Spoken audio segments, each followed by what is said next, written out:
5. Our unit focuses on the Bill of Rights. My name is Rachel, and this fall I will be attending Northwestern studying theater.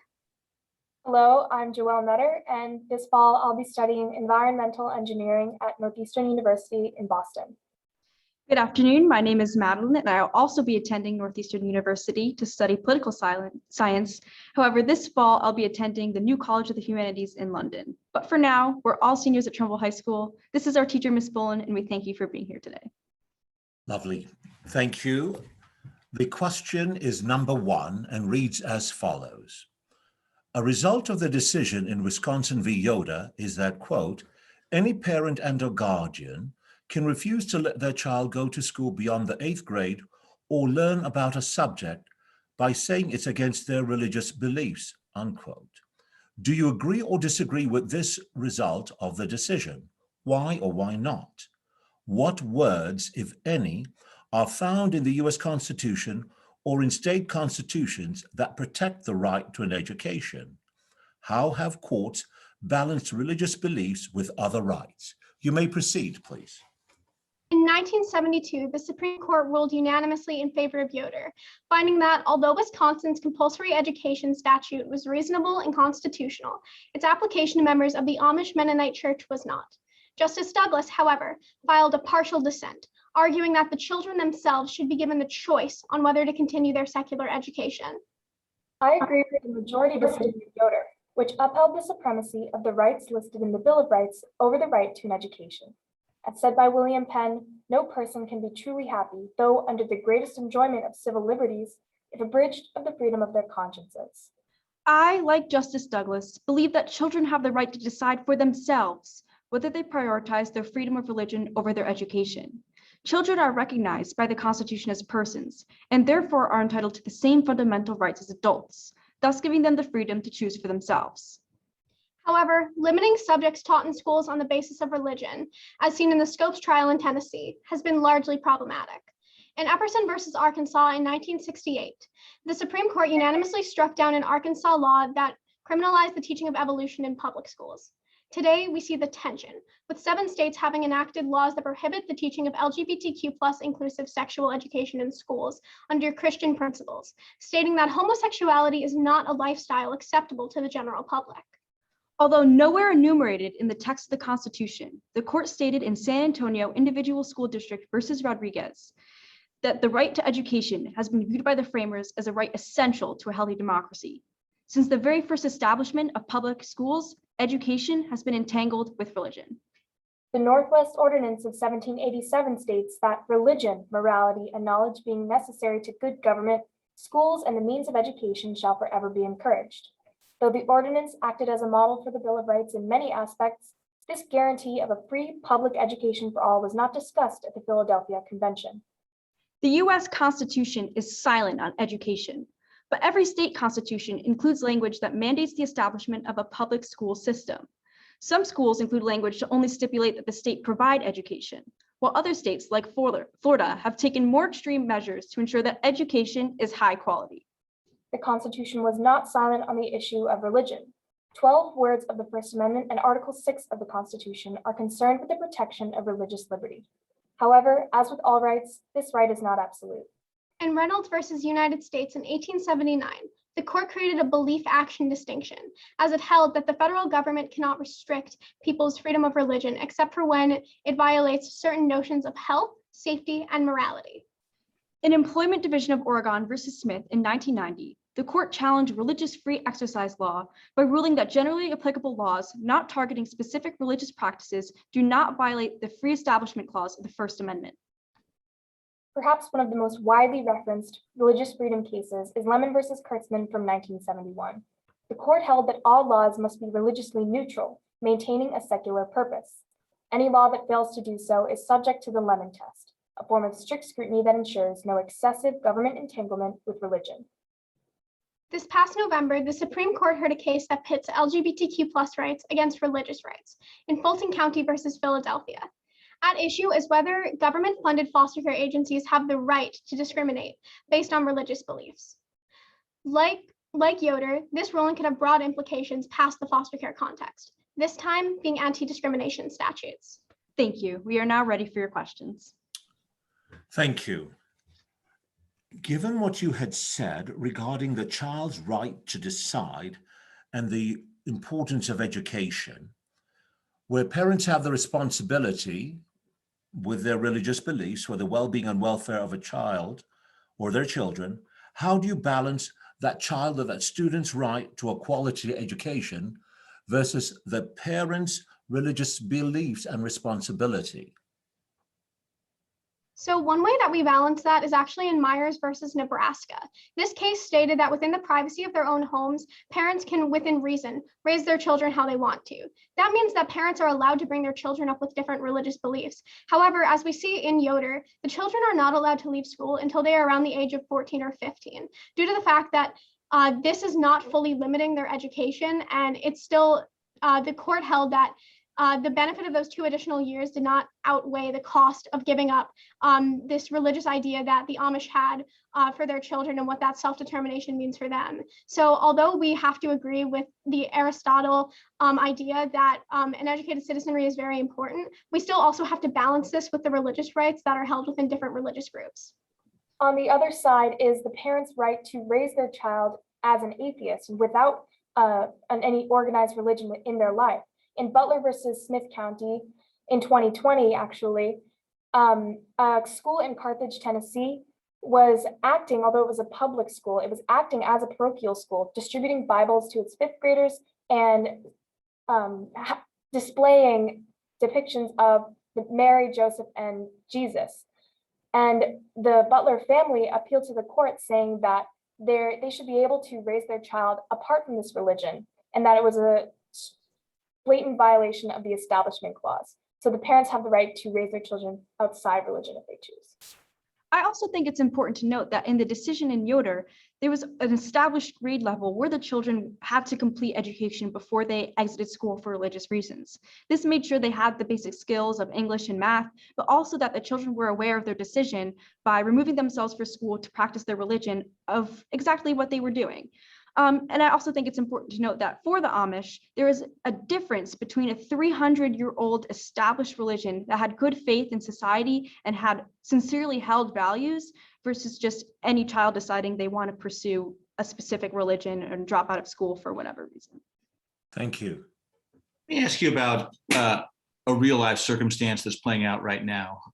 In California, because of COVID, the governor, like all other states, placed restrictions on activity, including banning more than 3 families to ever gather in a private home, but allowed people to go to grocery stores and shopping malls and other things.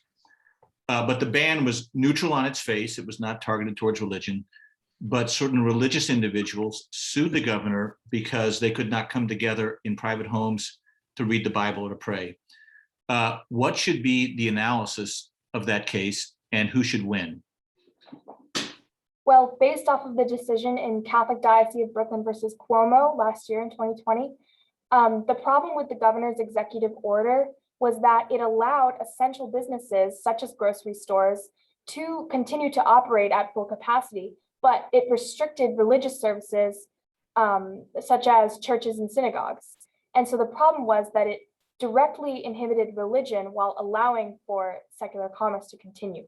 So in that case, the law, but Governor Cuomo's executive order specifically singled out religious organizations. Yes. That's not the case in California. This is a generally applicable law that doesn't make any mention of religion. It So applies to everybody. it's generally applicable, I would say that would be constitutional because it's not specifically inhibiting religion as the Lemon test states. I have to completely agree with what Joelle said. Also considering the fact that we were built widely on classical republicanism values, we have to consider the fact that people have to be willing to give up some of their rights, especially in times of crisis, to help the common good. In this event, people are not being told that they cannot believe what they want to believe. People still have their freedom of thought and their freedom of religion.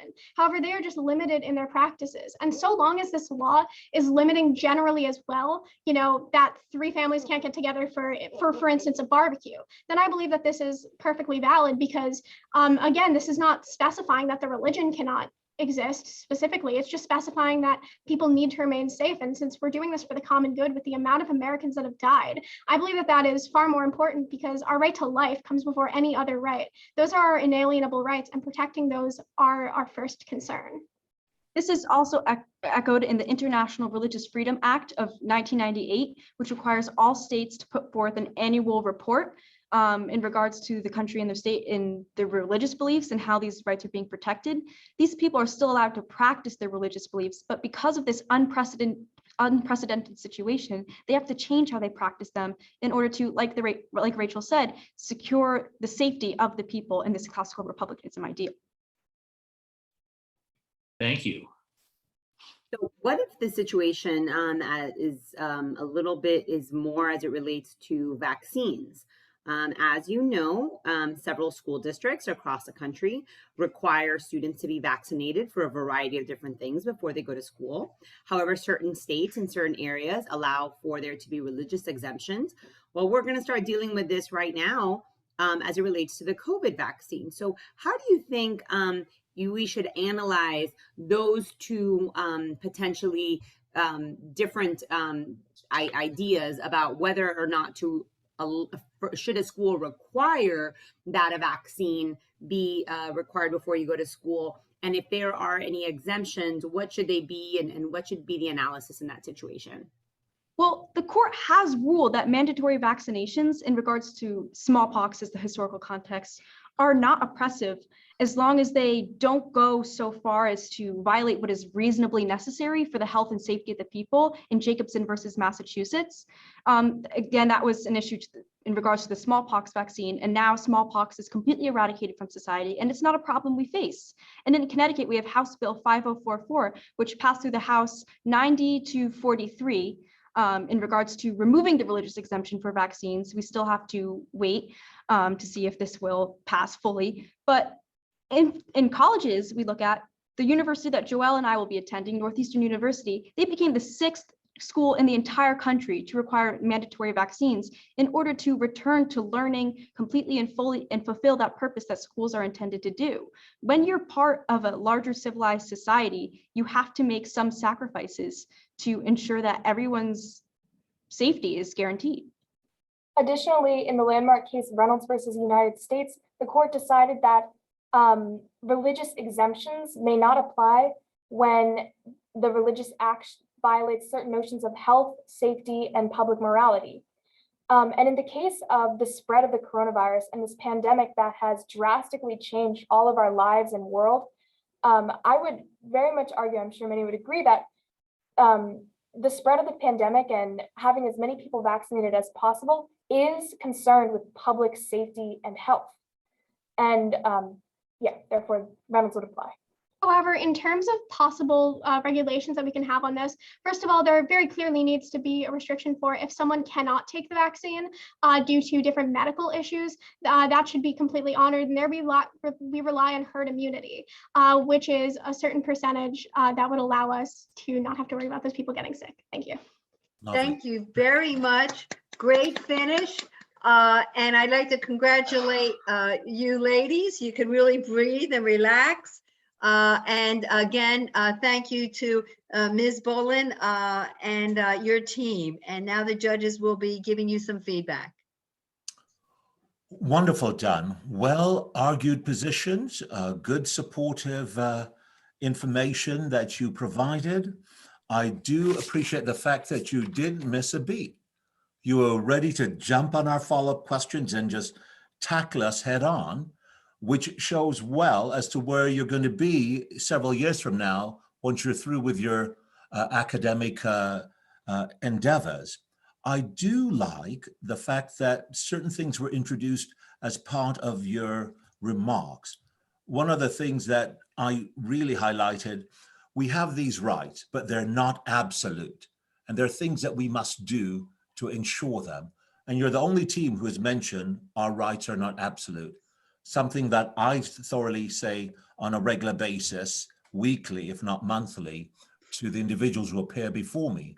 Your rights are not absolute, etc. So I loved how engaging you were in terms of what you provided.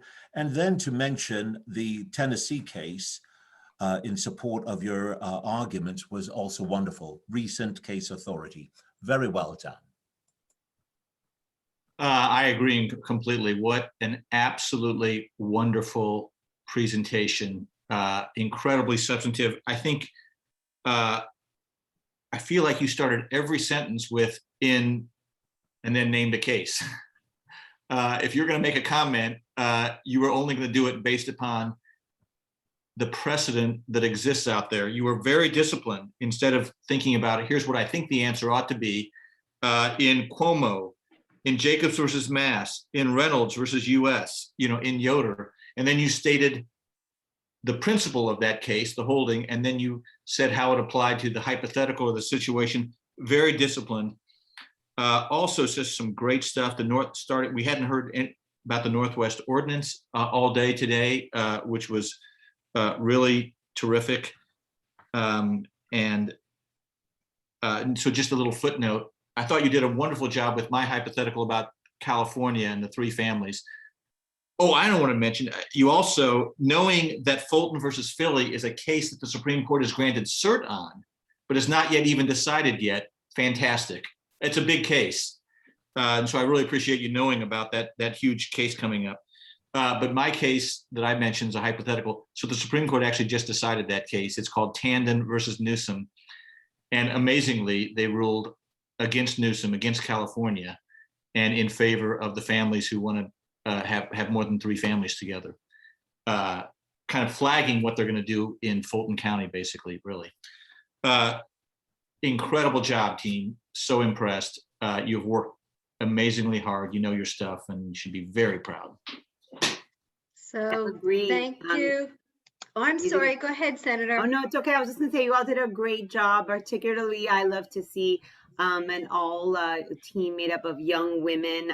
You all make us all very, very proud. You're doing an amazing job. I hope that one of you runs for office sometime soon, because I think we need your analysis in your local state legislatures. You guys did a really, really great job. Again, the reasoning and always kind of citing some evidence for the position that you were taking was particularly excellent. I would suggest don't stick to the local, jump to the national level and go tackle it head on. I agree.